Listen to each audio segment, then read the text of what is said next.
말씀드린 것처럼 잠언은 1장서부터 9장까지가 지혜를 구하라, 지혜를 갈구하라, 이래서 지혜에 대한 중요성을 강조하는 일종의 서론에 해당하는 것이고요.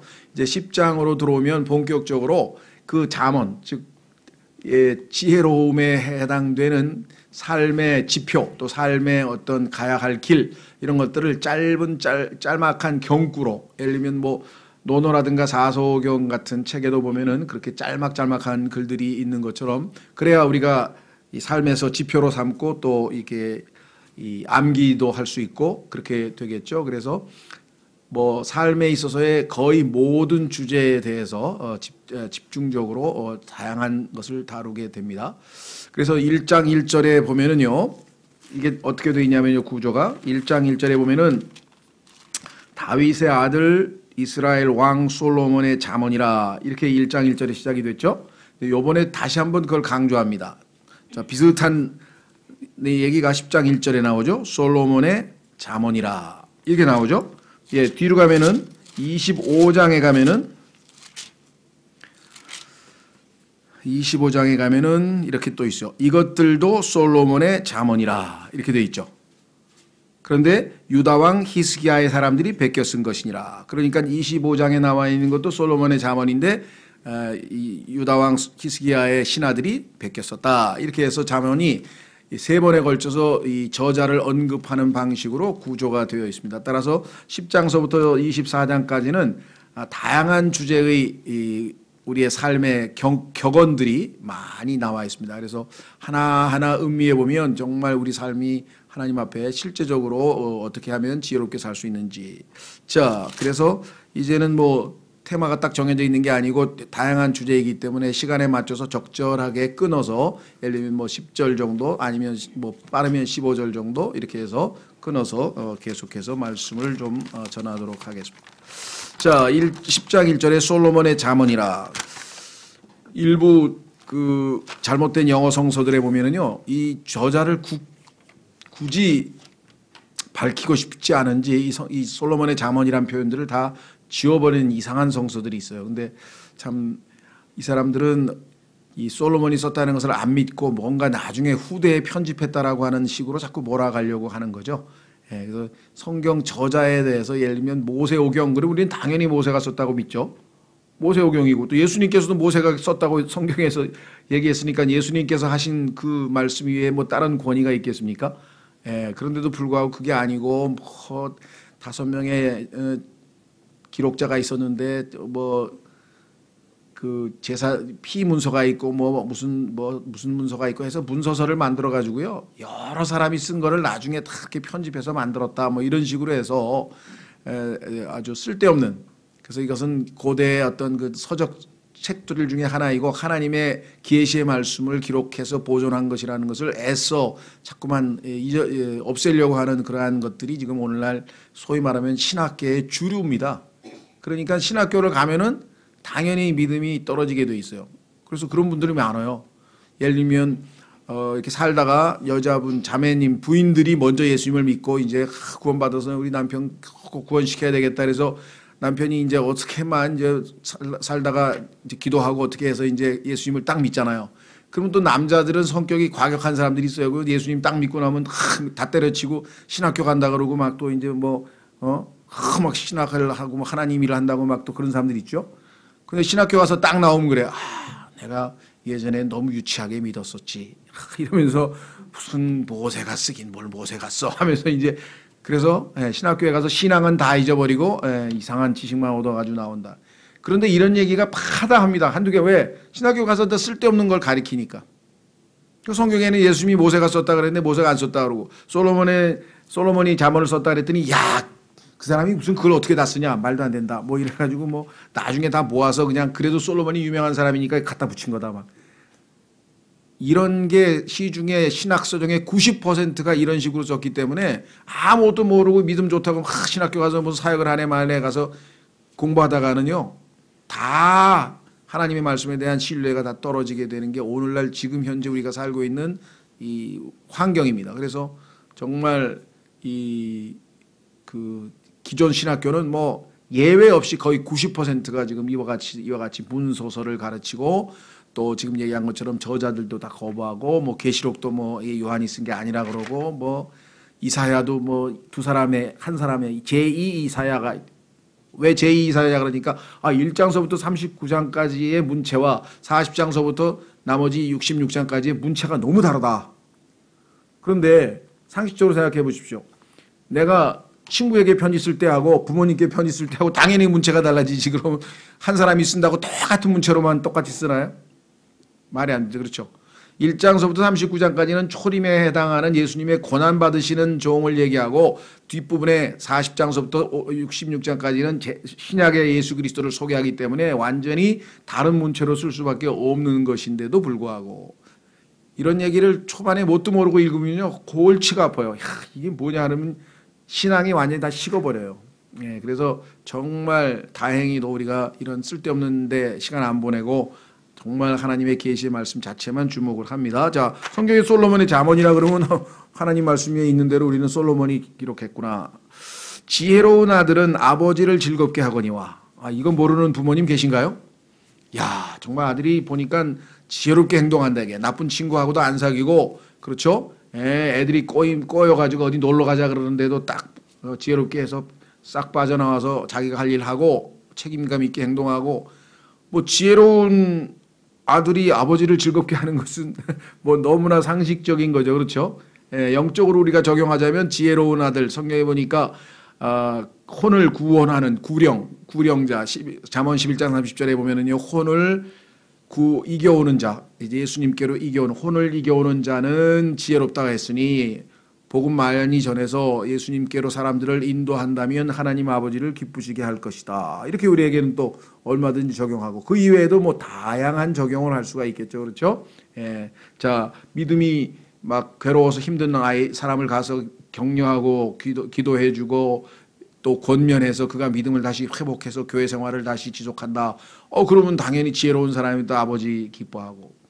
요한일서에도 보니까 장로인 요한이 나의 영적인 자녀들이 진리 안에서 걷는다 하는 것처럼 나를 기쁘게 하는 일이 없다. 이렇게 얘기를 했으니까 영적으로도 하나님께서도 우리가 지혜로운 자녀답게 신앙생활을 하면 하나님 당연히 즐거워하고 기뻐하실 것이고 지상에 있는 모든 부모들도 자녀가 지혜롭게 행동하면 당연히 기뻐하시겠죠.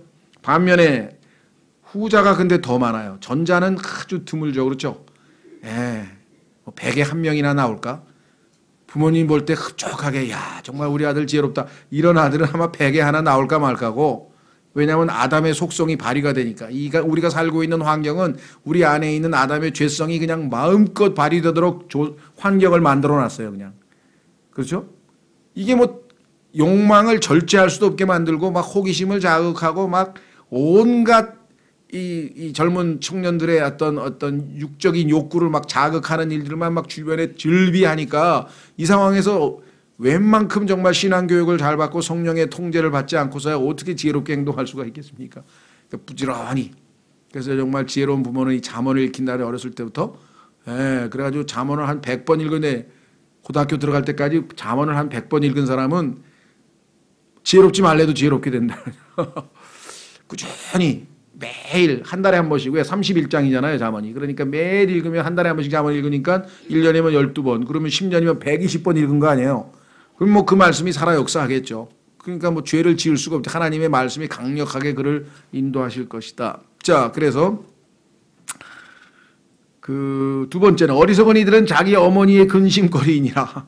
아이고, 이런 아이들이 뭐 주변에 얼마나 많습니까? 근심하는 어머님들, 주름살 들고 가는 부모님들, 뭐 텔레비전 뉴스에도 나오고 드라마에도 나오고 인간시대에도 나오고 하여간 막 이런 사람들은 천지죠. 우리 주변에. 어리석은 아들은 자기 어머니의 근심거리니이다. 과거에 뭐 우리 애들도 그랬던 것 같아요. 근데 다행히 좀 고쳤던 것 같기도 하고. 그렇죠? 그렇지 않은 경우가 거의 없겠죠. 그러나 부모가 역할을 잘하면 자녀가 다시 올바르게 세워질 수가 있습니다. 지혜로운 사람이 될 수 있습니다. 특히 잠언은 청년들을 지혜롭게 하기 위해서 기록됐다고 앞부분에 기록이 나와 있어요. 기록 목적이. 그러니까 젊은 사람들은 잠언을 부지런히 많이 읽고 아예 입에 몸에 배도록 그렇게 하는 것이 필요하겠죠. 두 번째, 사악함의 보물은 아무 유익도 끼치지 못하나 의인은 죽음에서 건지느니라. 자, 여러분 사악함의 보물이라는 얘기는 뭐냐면요, 나쁜 방법으로 재물을 얻는 거죠. 사악함의 보물이라는 얘기는. 그러니까 돈을 벌 때 열심히 노력해서, 아니면 뭐 기업을 만들어서, 아니면 뭐 아이디어를 내서, 아니면 뭐 스타트업을 해서 뭐가 해든지 간에 올바르고 정당한 방법으로 벌면 그거는 좋은 일인데, 사기를 쳐서, 아니면 주가 조작을 해서, 아니면 뭐 하여간 누가 봐도 요건 사악한 방식으로 돈을 벌었다, 그렇게 되면 어떻게 되는가? 아무 유익도 끼치지 못한다. 이게 그 순간에는 돈이 들어와서 손에 있는 것 같지만 아무 유익도 끼치지 못하나, 왜? 하나님께서 다 보고 계시기 때문에 그러겠죠. 의인은 죽음에서 건지느니라. 돈 아무리 많이 벌어도요, 그 돈이 그 사람을 혼을 지옥에서 건져낼 수는 없습니다. 그렇죠? 네. 또 육체적인 생명도 연장 못해요. 옛 효성그룹의 뭐 회장인지 뭐 어떤 사람이 죽는 순간에 1년만 더 살게 해주면 의사한테 말하기를 내 재산 절반을 주겠다 그랬는데 1년을 어떻게 살아요? 일주일도 안 돼서 죽었는데. 임종이 가까우니까 이제 죽기 싫어가지고 막 별수단을 다 써서 돈의 힘을 믿었던 모양인데, 돈도 자기 몸이 건강해야 그때 써먹죠. 성경에 있긴 있어요, 돈의 위력에 대해서. Money answers all things. 돈은 모든 것에 유용하니라. 그렇죠? 돈은 가지고 안 되는 게 거의 있나요? 뇌물만 주면 거의 다 웬만한 거 다 되죠, 이 세상에서는. 그러나 죽음 앞에서야 뭐 어떻게. 자, 그래서 우리는 의인은 죽음에서 건지니라. 우리가 영적으로 적용하면요, 우리가 죄 삭은 사망이라. 그런데 우리는 죄인이니까 당연히 사망이죠. 그것도 둘째 사망, 영원한 불못에서의 사망.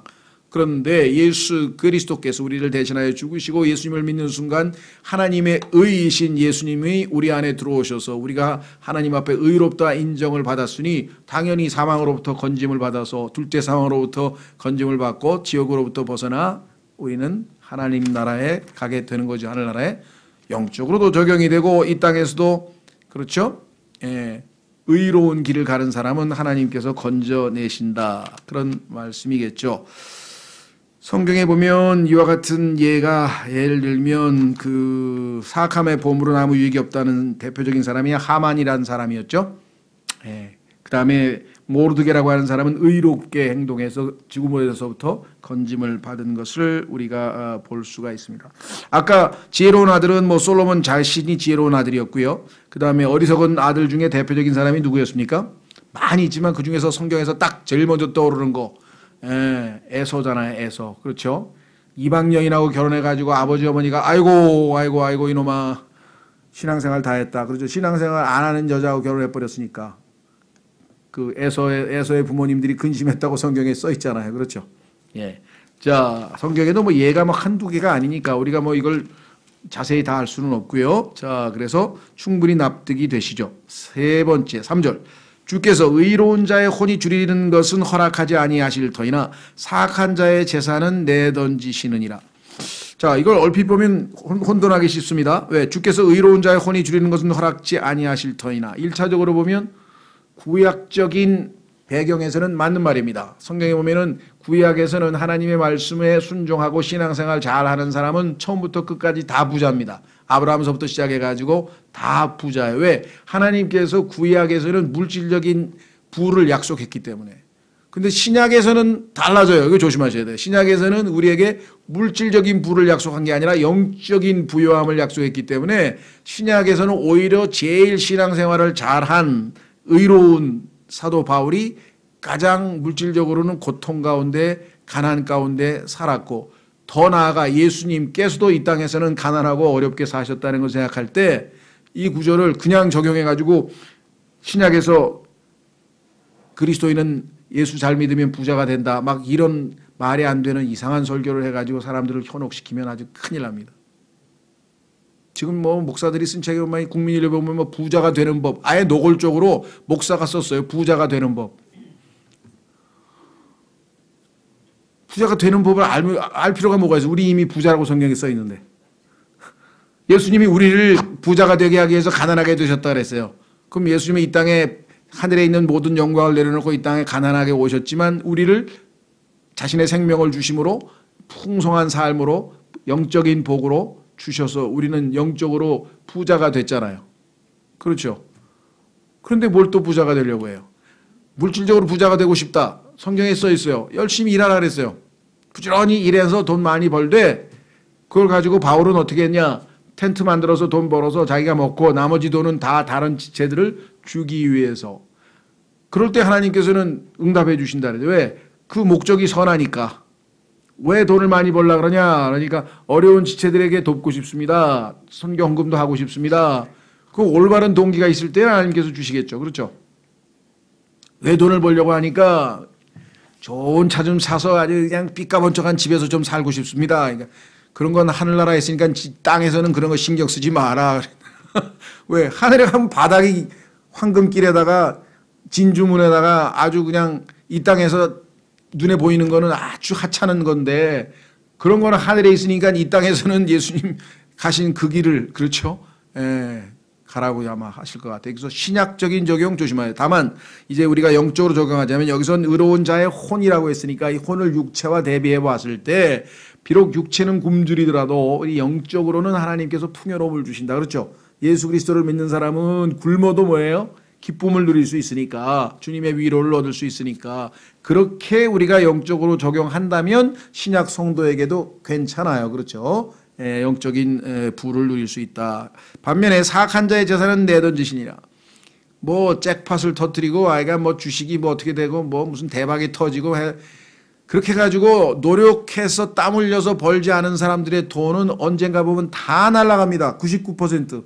뭐 모르겠어요. 예외가 있는지 모르지만 다 보면 나중에 다 없어져 버려요. 다 날아가 버려요. 영어 속담에 easy come, easy go라는 게 있는데요. 쉽게 얻은 것은 쉽게 가버립니다. 그렇게 해서 돈 번 사람이 그걸 갖다가 뭐 저축을 하겠어요? 좋은 데 쓰겠어요? 다 흥청망청 결국은 자기 몸 망치고 다 망치고 그런 데 쓸 수밖에 없겠죠. 자, 그래서 성경에서도 이런 것과 관련돼서 뭐 한두 군데가 아닙니다. 그러니까 올바른 방식으로 돈을 버는 거예요. 그래서 2절에도 보면 사악함의 보물은 아무 유익도 못 끼칠 뿐만 아니라 나중에 이게 다 날아가 버려요. 성경에 보니까 fly away, 바람처럼 날아가 버린다는 표현도 성경에 몇몇 곳에서 나오죠. 그렇죠? 그래서 성경 구절이 너무 많기 때문에 우리가 필요한 경우는 여러분들이 뭐 성경을 찾아볼 수도 있지만 가능하면 이 본문에 나와 있는 것을 기준으로 그렇게 하겠습니다. 자, 그 다음에 우리는 이제 예수 그리스도의 의로 우리는 이제 정말 복을 누리는 거죠. 자, 4절 손을 느리게 놀리는 자는 가난하게 되나. 그러면 손을 빨리 놀리는 자는 부자가 된다는 소리네요. 여러분들 가끔 가다가 그 보면은 달인이라는 프로그램 달인. 그 사람들 손 놀리는 거 봤습니까? 야, 이건 뭐 그냥 뭘 하더라도 이 손이 거의 막 진짜 뭐 어마어마하게 빠른 속도로 그냥 뭐 떡을 썰든 아니면 뭘 조립을 하든 뭘 하든 보면요. 이 손놀림이 예사가 아닙니다. 그렇죠? 그러니까 부지런하다는 얘기겠죠. 부지런한 사람은, 그죠? 부지런한 사람이 아니라 손을 느리게 놀리는 자, 느릿느릿하는 자는 가난하게 되나 부자의 손은, 부지런한 자의 손은 부하게 만드니라. 너무나 상식적인 이야기죠. 게으름에 대해서 우리가 성경에서는 뭐 셀 수도 없이 많이 얘기했고 앞에서는 심지어는 개미 보고 배우라고도 얘기했고 그렇죠. 그래서 뭐 서양 속담에도 있고 우리 속담에도 많죠. 서양 속담에는 더위 속에서 일하지 않는 자는 서리 속에서 굶주릴 것이다. 뭐 이런 표현도 있고요. 그렇죠? 더위는 여름이고 이제 서리는 겨울이겠죠. 뭐 이런 얘기가 잠언에도 뭐 12장, 13장, 14장 뭐 이 게으름에 대해서 엄청나게 경고를 많이 했어요. 왜냐하면 인간의 몸은 가능하면 몸을 안 움직이려고 해요. 근데 여러분과 제가 살고 있는 이 시대는 더해. 왜 그럴까요? 문명의 이기 때문에. 이 리모컨 하나 들고 앉아가지고 소파에 딱 앉아가지고 눌러. 그렇죠? 스마트폰 가지고 눌러 밥도 다 배달되고 뭐 이게 한국에 지금 그 남성의 비만율이 37%입니다. 그러니까 지금 37%가 허리 사이즈가 36이 넘는다는 얘기예요. 비만이 한국에서 의사들의 비만이 허리 사이즈가 36이거든요. 제가 지금 35까지 왔어요. 33이었는데. 그래서 지금, 야, 이거 큰일 났네. 아, 요번에 건강검진 했더니 어느새 겨울이라 걷질 않아서 그런지 약간 많이 걸었는데도 약간 뭘 먹었는지 잘 모르겠어요. 근데 약간 누구 말 맞다나, 아이, 먹은 것도 없는데 왜 이렇게 억울하냐. 체질에 따라 막 실컷 먹는 사람인데도 살 안 찌는 사람도 또 있더만 보니까. 예. 제 친구 중에 별명이 가시야, 가시. 얼마나 빼쪽한지. 근데 얘는 꼭 짜장면을 먹어도 곱빼기로 먹는, 나는 보통을 먹는데 얘는 왜 가시고. 그 의문이에요. 하나님의 그 체질 형성이라는 게 하여간 뭐 유전자에 딸렸는지 모르겠는데 어쨌거나 하여간 여기 나와 있는 것처럼 우리가 손을 부지런히 놀리는 것, 이것, 그렇죠? 성경에 보면 뭐 게으름에 대해서 셀 수 없이 많기 때문에 길게 하지는 않겠습니다. 신약에서도요, 하여간 열심히 일해서 자기 손으로 자기 먹을 것을 구하라고 얘기하고 일하지 않는 자 먹지 말라고도 얘기했고, 하여간 뭐 이런 얘기가 신구약에 걸쳐서 여러 번 나옵니다. 그래서 그리스도인은 하여간 부지런히 예수님을 구할 때도요, 신앙생활도 부지런히야. 부지런히가 빠지면은 답이 없어요. 자, 한번 확인해 보겠습니다. 개역성경 아마 여기 빠져 있어서 제가 일부러 찾는데요. 제 기억으로는 히브리서 11장. 어떤 분이 찾아왔어요. 히브리서 11장 6절 딱 보더니, 야, 요 개역성경에 요 단어가 하나 빠져 있대. 뭐가 빠져 있습니까? 그러니까 부지런히가 빠져 있대. 부지런히. 자, 히브리서 11장 6절. 가장 성경에서 중요한 구절들 중에 하나죠. 왜? 하나님을 기쁘시게 할 수 있는 방법을 가르쳐 줬으니까. 우리가 살아가는 목적이 하나님을 기쁘시게 하는 건데 하나님을 기쁘시게 할 수 있는 방법을 알려줬으니까 얼마나 중요한 구절이에요. 그러나 믿음이 없이는 하나님을 기쁘게 하지 못하나니. 믿음을 하나님이 기뻐하신다. 그분께 가는 자는 반드시, 자, 여기에 must 나왔어요. 반드시, 지난번 우리 히브리서 공부할 때 한번 했어요. 반드시 그분께서 계시는 것과 또 그분께서 부지런히 자신을 찾는 자들에게 보상해 주시는 분이시다. 부지런해야, 부지런히 해, 열심히 해야 야구든 농구든 상을 타지, 적당히 해가지고 상 타는 사람 봤습니까? 그렇죠?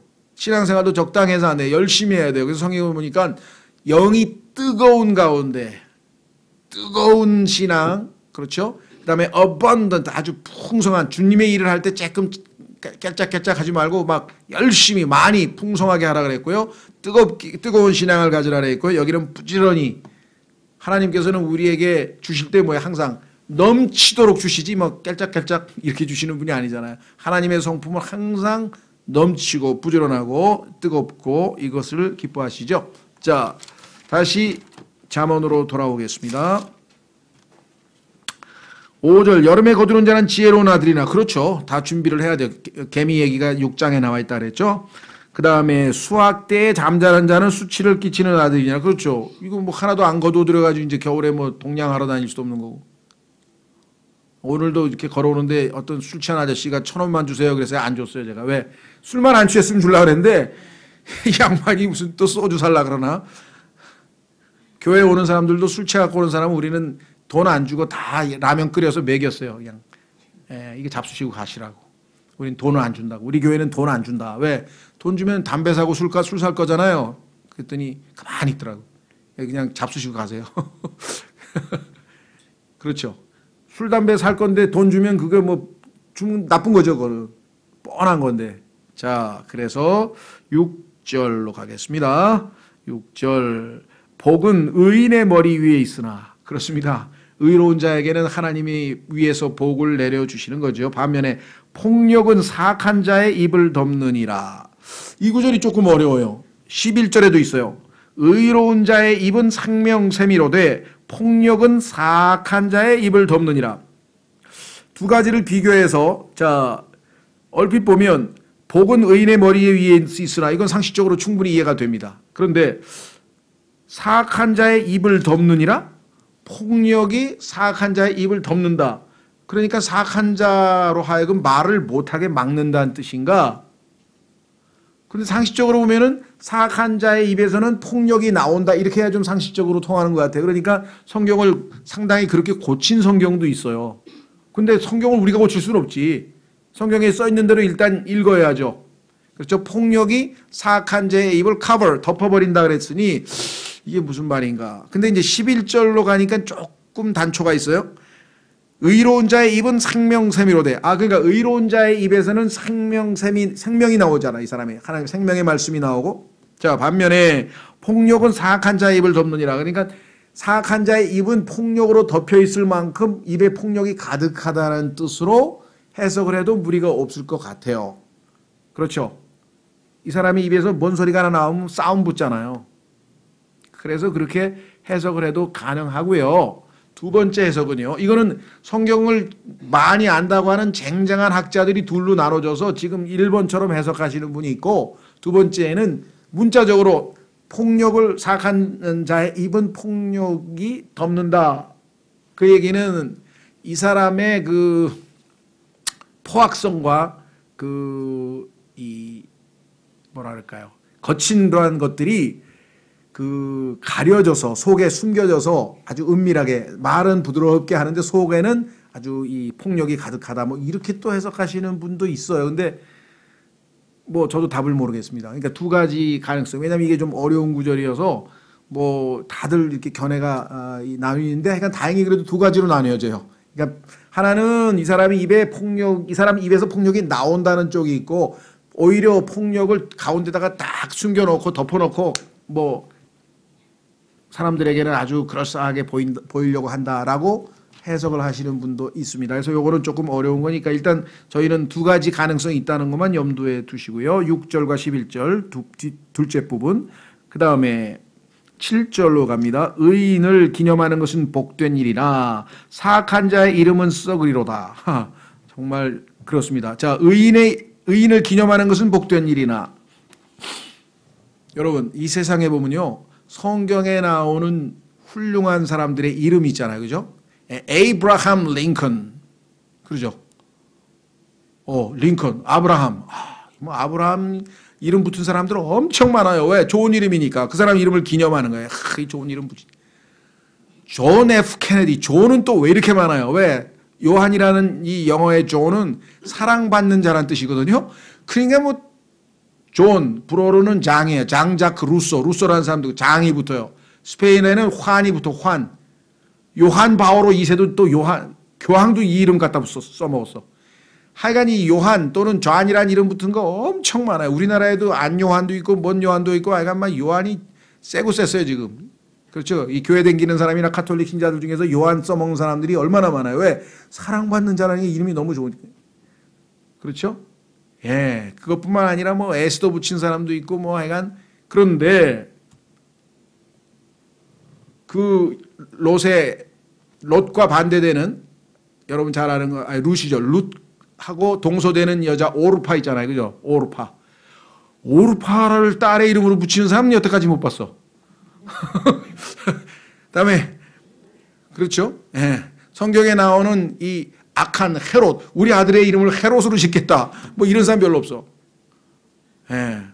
야, 근데 그 2004년도에 우리나라에서 월드컵 할 때 독일 축구 선수의 이름이니까 바락이야. 이름이 바락.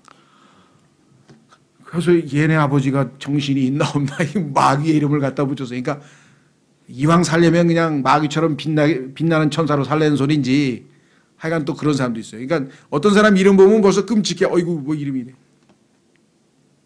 뭐 루시퍼라는 이름도 있고요. 이름 붙인 사람도 있고요.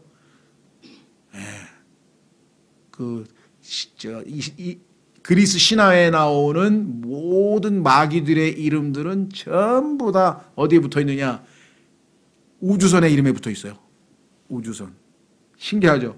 성경에 보니까 하나님께서는 인간에게는 스카이, 우리가 아는 이 대기권, 새들이 날아다니는 데까지만 하나님께서 인간에게 주고, 그 다음에는 스페이스예요. 여기는 이제 그 대기가 없는 곳이고, 여기는 둘째 하늘에, 성경에 보니까 창세기에서 하나님께서 둘째 하늘을 만드시면서 보시기에 좋았다란 말이 없죠. 왜? 그 둘째 하늘은 영적인 악한 존재들이 있다고 에베소서 6장에 써 있잖아요. 이 영적인 악한 존재들이 거처하는 둘째 하늘은 인간에게 접촉하지 못하도록 하나님께서는 한정을 했는데, 우주선을 만들어가지고 거기를 뚫고 올라가지고 셋째 하늘까지 올라가 보려고 막 그래가지고 뭐 타이탄, 아폴로, 이게 다 마귀들의 이름이에요. 신기하죠? 재민이도 그렇고. 하여간 어떻게 그렇게 또 신기하게 마귀들의 이름은 다 골라가지고 거기다 붙여놨는지 신기할 정도예요. 신기할 정도. 우주선이라 그러죠. 우주선. 그러니까 우주선에 사용하는 모든 용어는요, 바다에서 항해하는 그 항해 용어하고 똑같아요. 왜 그럴까요? 성경에서 하나님께서 뭐예요? 우주에 위에 물이 있다 그랬잖아요. 우주가 바다 아니에요. 우주 위에 물 있잖아요. 그죠? 그러니까 성경에서 인간은 벗어날 수가 없어요. 왜 우주에 있는 모든 것들을 바다에 사용하는 용어로 쓰느냐? 성경에 나와 있기 때문에 그렇죠. 자, 어쨌거나 하여간 이 의인을 기념하는 것은 목된 일이죠. 그래서 좋은 이름은 하여간 뭐 남자, 여자, 뭐 아비가일도 많고요. 하여간 좋은 이름 엄청 많아요. 예. 근데 뭐 나발이라는 이름을 가진 사람 별로 없고. 하여간 성경에서 악한 자 이름은 아주 드문 경우 빼고는 거의 없죠. 그 다음에 여기 나와 있죠. 그 다음 뭐라 했습니까? 사악한 자 이름은 썩으리로다. 예. 이 사람들 이름은 아예 인정하지 않습니다. 8절 마음이 지혜로운 자는 명령들을 받아들일 때 그렇죠. 하나님께서 우리에게 주신 명령은 다 우리의 유익을 위해서 우리가 잘 되라고 그렇잖아요. 부모가 자식들에게 하는 말은 다 잘 되라고 좋은 말을 해주는 거니까 하나님께서 우리에게 주신 명령을 받아들이는데 수다를 떠는 어리석은 자는 넘어지리로다. 성경에서 오죽하면은 야고보서 3장이라고 하는 한 장 전체가 혀에 대한 얘기입니다. 혀. 그리고 혀가 지옥불로 우리를 이끌어가는 제일 컨트롤하는 성경에 이 세상에 있는 모든 것들은 다 길들이되 혀는 길들일 수 없느니라. 혀를 성령님께 완전히 의탁해서 혀가 통제받으면 그는 이미 완전한 자다. 그러니까 인간이 영적으로 최고로 성숙하면은 말의 실수가 없어진다라고 성경에서 이야기를 했는데, 자 여기에서 보니까 또 수다 말 많은 사람은 넘어지는 거죠. 해서는 안 될 말을 우리가 쉽게 할 수도 있고요. 그래서 정말 잠언에서도 이 말에 대해서 굉장히 많은 말을 언급하고 있습니다.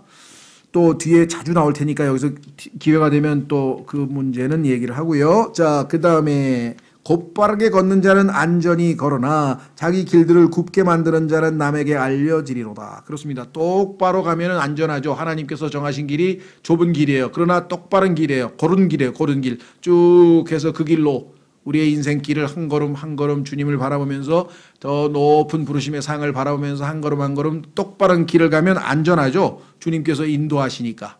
그렇죠? 우리 선한 목자께서 인도하시니까. 문제는 뭐냐? 여기 나와 있네요. 길들을 굽게 만드는 자는 남에게 알려지리로다. 삐뚤삐뚤 가게 되면은 다 주변에 있는 사람들이 다 알게 되죠. 왜? 사고를 치니까. 그렇죠? 길 가다가 똑바로 가보세요. 아무도 못 알아봐요. 그냥 가. 이리 갔다 저리 갔다 그냥 막 술 먹고 막 이 갈짓자로 막 가면 이 사람 취했구나. 금방 알아볼 수 있죠. 마찬가지로 우리의 인생길도 막 이쪽으로 갔다 막 이쪽으로 갔다 하면서 그냥 좌충우돌하면서 빗나가는 이 나쁜 길로만 골라가지고 가는 사람들. 그렇죠. 올바른 길로 쭉 가면 하나님께서 지켜보시고 우리를 인도하시지만 그렇지 않은 경우에는 당연히 문제가 발생할 것은 너무나 자명한 일이다. 그건 뭐 정말 또 안전할 수밖에 없는 게 아까도 얘기했지만 하나님이 인정하시는 길이니까. 요셉이 가는 길은 좁은 길이었지만 하나님이 인정하셔서 다 했지만 그 시바라고 하는 그 친구가 간 길은 이리 갔다 저리 갔다 하면서 아주 기회주의자처럼 행동해서 결국은 망하고 마는 것을 성경에서 확인해 볼 수가 있습니다. 자, 10절. 눈으로 눈짓하는 자는 슬픔을 끼치되 수다를 떠는 어리석은 자는 넘어지리로다. 또 나와서 수다를 떠는 어리석은 자는 넘어지리로다. 이게 성경에 보면은 반복법이 나오거든요. 하나님께서 우리에게 교육 방법 중에 세 가지가 있는데 그 중에 세 번째가 뭐냐면 반복이에요.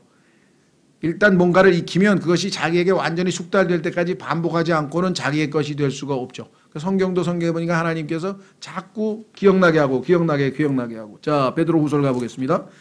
과거에 어떤 형제가 있었어요. 형제님, 뭐 이 교회 와서 제가 한 3년, 4년쯤 됐는데요. 이제 더 이상 배울 게 없네요. 그래서 왜 그러니까 그러면 다 그 얘기 또 한 얘기 또 하고 하시대요. 그래서 내가 그렇게 하라고 성경에 써 있는데요. 예? 뭐 새로운 거 없어요? 해 아래 새 것이 없다 그랬는데 성경에서. 자, 보세요. 뭐라고 그랬나. 중요한 거는 반복을 통해서 완전히 자기 것으로 소화를 해야지 한 번 들어가지고 알고 있다고 그러면 그게 자기 건가요? 그건 아니죠. 자, 그래서 베드로후서 1장 12절. 사역자는 의도적으로 피터 워크만 마찬가지입니다. 제임스 낙 이런 목사들도요. 보면 보통 2년에 한 번씩 반복해요. 중요한 설교. 왜? 이게 그냥 한 번 들어갖고 될 일이 아니거든. 여러 번 들어서 완전히 자기 것이 되기 전까지는. 그렇죠. 예. 지난주에도 그 하나님께서 예비하신 5개의 왕관을 들어는 봤는데 그게 뭐였더라? 어디 구절에 있더라? 이거 다 잊어버리거든요. 2년에 한 번 다시 보면 하나님께서 이런 상을 준비해 놓으셨구나. 자, 베드로후서 2장 12절, 1장 12절, 베드로후서 죄송합니다. 베드로후서 1장 12절. 그러므로 비록 너희가 이것들을 알고, 너희들 알고 있는 건 나도 알아. 현재의 진리에 굳게 서 있을지라도, 그리고 지금 믿음 생활 잘하고 있어. 그래도 어떻게 해요? 너희가 항상 그것들을 기억하게 하는 일에 내가 게으르지 아니하리라. 그래도 너희에게 반복 교육을 좀 시켜야 되겠다. 예. 여러분 잘 아시는 정명화, 정경화, 첼로, 바이올린에서 세계에서 둘째가 되면 서러울 정도. 이 사람들 얼마나 연습을 합니까? 그렇게 잘하는데 왜 또 연습을 할까요? 반복하지 않으면 안 되니까. 그 감을 잊어버리잖아요. 리듬을 잊어버리잖아요. 그렇죠? 그 슛 도사 이충이도 하루에 1000개씩인가 던졌대잖아요. 유승민이도 2000개씩 했대잖아요. 하루에 2000개. 근데 그렇게 잘하지. 그렇죠? 자, 성경도 마찬가지예요. 반복해서 지난번에 왔던 누굽니까? 세뮤엘 깁. 성경을 280몇 번을 읽었으니까 막 잘 하는 거지. 28번 읽고 이 정도면 충분해 하고 안 읽었으면 다 잊어먹죠. 그렇죠? 자, 그래서 여기 나와 있습니다. 13절 참으로 내가 이 장막에 있는 동안에 너희가 기억하게 하여 너희를 일깨우는 것이 합당한 줄로 생각하노니. 자꾸 반복시키겠다 내가. 이는 우리 주 예수 그리스도께서 내게 보여주신 것 같이 내가 머자나 반드시 나의 이 장막을 벗어야 할 줄 알기 때문이라. 내가 곧 이제 죽을 것이기 순교할 것이기 때문에 너희에게 내가 살아있는 한 자꾸 반복해서 완전히 숙달되도록 하고 싶다. 15절 또한 내가 떠나간 뒤에도 너희가 항상 이것들을 기억할 수 있도록 내가 애쓰리라. 기억할 수 있도록 자꾸 반복하는 거죠. 자, 다시 잠언으로 옵니다. 그래서도요, 잠언에서도요, 아까 보면 자꾸 반복법이 굉장히 많이 나와요.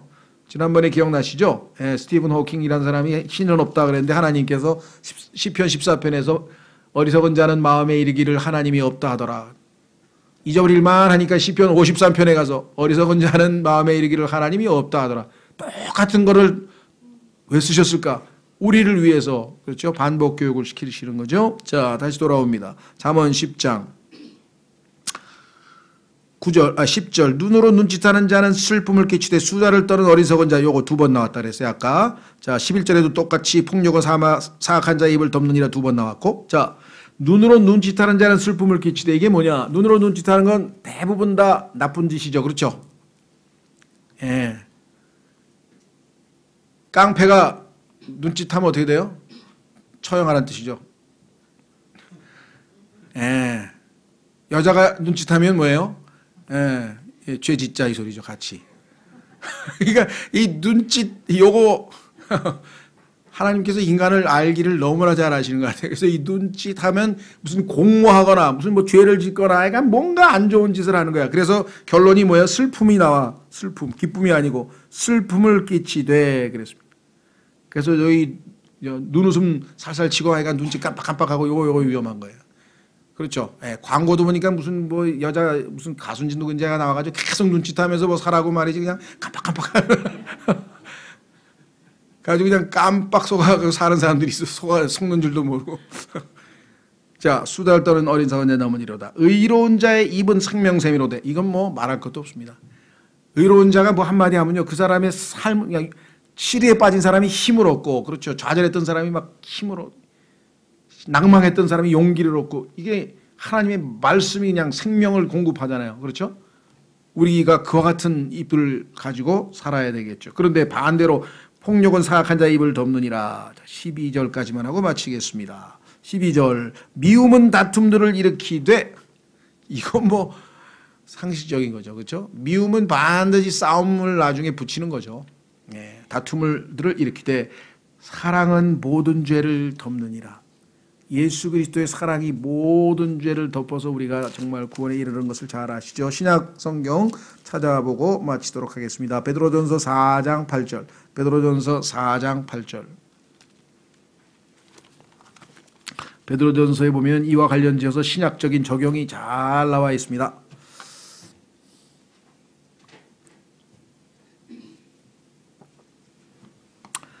베드로전서 4장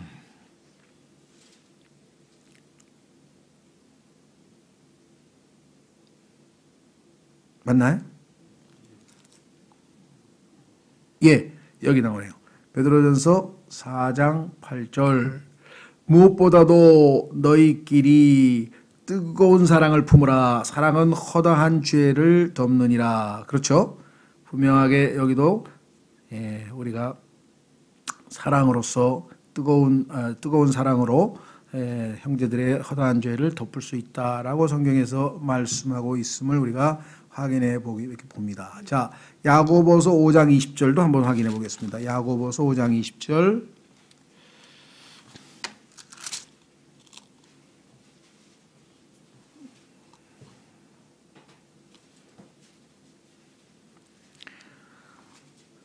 우리가 형제를 사랑하면 그를 잘못해서 돌아서게 권면해야 되겠죠. 야고보서 5장 20절. 그 죄인을 그의 길의 잘못에서 돌아서게 하는 자가 한 혼을 사망에서 구원하며 허다한 죄를 덮는 것임을 그가 알게 할지니라. 이렇게 성경에 분명하게 말씀을 했습니다. 그렇죠? 예. 자, 그래서 우리는 오늘 다양한 주제에 대해서 우리의 삶의 지혜를 주시는 격언도 우리가 살펴봤는데요. 여러분들이 아마 상당 부분은 우리가 거기에 끄떡끄떡 할 수 있는 내용이죠. 그렇죠? 예. 여러분들 생각할 때 가만히 있어봐. 이거 뭐 어디 사소경이나 무슨 동양경전이나 뭐 이런 데서도 이런 거 비슷한 거 나오는 것 같다. 너무나 당연하죠. 왜? 이 잠언 내용에 대해서 솔로몬의 지혜가 당시에 전 세계 그렇죠. 다 퍼져서 수없이 많은 사람들이 솔로몬의 지혜를 듣고자 찾아왔죠. 그 중에서 대표적인 사람이 시바의 여왕이 찾아와가지고 솔로몬의 지혜를 보고 넋을 잃었다 그랬잖아요. 그렇죠? 예. 중국의 역사에도 보면은 셔먼 왕, 솔로몬 왕을 아마 중국어로 셔먼이라 그런 자가 셔먼 왕에게 가서 지혜를 듣고 온 사람들의 기록이 나오고 그리스 지역도 마찬가지입니다. 그러니까 이 예루살렘에 가서 솔로몬 왕의 지혜를 들은 사람들이 서양 철학, 솔로몬은 BC 1000년경이거든요. 그러니까 서양 철학을 예를 들면 한 BC 8세기, 한 200년 후에 그리스에서 이제 뭐 여러 지혜자들이 나타나서 이런저런 막 그래서 이제 철학이 태동이 되는 거예요. 그래서 그리스 철학에서 나오는 뭐 예를 들면 뭐 아리스토텔레스의 중용이라든가 뭐 이런 거 뭐 성경에 다 있습니다. 그러니까 이 사람들이 얘기한 것들 중에는 성경 그 솔로몬 왕의 전도서가 있고요. 솔로몬의 아가가 있고요. 그다음에 잠언이 있잖아요. 그죠? 그다음에 욥기도 있잖아요. 그다음에 시편. 그래서 이 하나님의 말씀 이 시가서 소위 말하면 이 지혜서에서 가지고 가서 그들이 그대로 적용한 것도 있고 조금 자신들의 삶에 적용해서 조금 고친 것도 있고 아주 또 많이 왜곡시킨 것도 있고 다양하지만 뿌리는 원조는 다 여기에 있었던 거죠. 시기적으로 봤을 때 동양도 마찬가지입니다. 뭐 불교나 이런 데도 BC 6세기, 7세기 또 노노맹자 다 6세기, 뭐 6세기, 5세기 다 시기거든요. 그러니까 예를 들면 힌두교 사상 아시죠? 힌두교라든가 노장 사상, 그렇죠? 노자 장자는 중국 사상가지만은 유교나 이런 유교처럼 사소경처럼 도덕적인 얘기를 하는 게 아니라 허무주의잖아요. 헛되다 이래가지고 불교도 마찬가지죠. 불교나 힌두교도 다 헛되죠. 그거 어디에 나옵니까? 전도서에 나오잖아요. 그러니까 전도서에 나와 있는 내용을 거의 비슷하게. 유교는 뭐예요? 잠언에 나와 있는 내용이 유교의 경전에 사소경에 보면 상당히 많이 인용되어 있습니다. 중용도 마찬가지. 좌로나 우로나 치우치지 말고 지나치게 의인이 되지 말라. 뭐 이런 중간에 중용지덕 같은 거 다 들어가 있거든요. 예, 그래서 정말 아예 하나님의 지혜가 들어있기 때문에 따로 무슨 사소경 무슨 뭐 서양 철학 뭐 이런 거 공부할 필요 없습니다. 정말 지혜로우려면 하나님의 지혜에서 우리 또 마침 내년도에 오후 성경 공부 시간에 우리가 전도서를 하려고 하는데 왜 전도서를 하냐? 20세기 특히 21세기의 물질 문명의 풍요로움 속에서 사는 인간들에게 하나님께서 주시는 메시지예요. 왜? 물질적 풍요로움을 극대치로 평생토록 마음껏 누린 사람이 솔로몬입니다. 근데 그 솔로몬이 이 후배 인간들에게 쓴 일종의 인생 논문이에요. 제목은 헛되고 헛되고 헛되니 모든 것이 헛되도다. 이게 결론이고요. 이 결론이 과학적으로 실험적으로 실증적으로 입증되었다는 것을 자기가 어떻게 실험했는지를 쫙 써서 결론을 12장에서 다시 한번 반복하는 거예요. 명제를 설정하고 입증하고 다시 결론을 반복하고 그래서 이 시대 돈 그다음에 눈에 보이는 것에 어떤 가치를 두고 살아가는 모든 사람들에게 너희들의 마지막은 뭐예요? 헛되고 헛되고 헛되니 모든 것이 헛될 것이다. 하나님 없이 인생을 살면 아무리 하고 싶은 일 다 하고 자아실현 다 하고 누릴 거 다 누리고 뭐 별걸 다 해도 마지막은 반드시 헛되고 헛되고 헛되니 그 고백이 나올 것이라는 것을 알려주는 거죠. 그리스도인도 마찬가지입니다. 이 땅에 살 때 무엇에 가치를 두고 살아야 되는지를 우리가 한번 확인해보는 그런 시간을 그래서 지혜서를 이번 정말 2019년에는 이것 우리 계속해서 이제 수요일 날은 이걸 공부하고 또 오후에는 전도서를 공부하면 거의 1년 동안에 우리가 이 하나님의 지혜의 어떤 그 풍성함을 볼 수 있는 시기가 되지 않을까 이렇게 생각합니다. 여러분과 제가 이 시간 다 같이 잠깐 오늘 주신 말씀 통해서 주님 주신 지혜가 우리가 아직 소화하기는 참으로 다 쉽진 않지만 정말 이 말씀 하나하나 깊이 묵상해서 이 말씀이 우리 삶에 체현되어서 지혜로운 자로 하나님 앞에 발견되고 이를 통해 아버지를 기쁘시게 하는 자가 되게 해 주십시오. 다 같이 기도하겠습니다.